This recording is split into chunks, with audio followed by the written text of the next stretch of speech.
You ask Tiger to solve. This deals with linear equations with one unknown.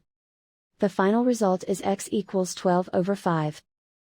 Let's solve it step by step. Simplify the expression.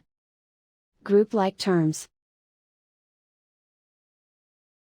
Simplify the arithmetic.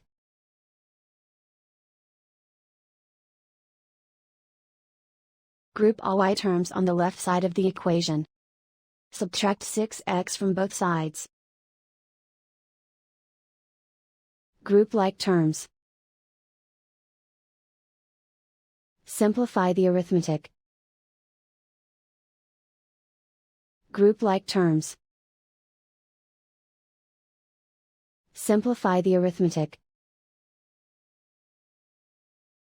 Group all constants on the right side of the equation. Add 9 to both sides. Simplify the arithmetic.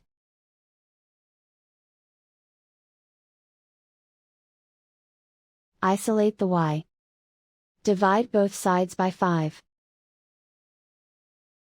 Simplify the fraction. And so the final result is x equals 12 over 5.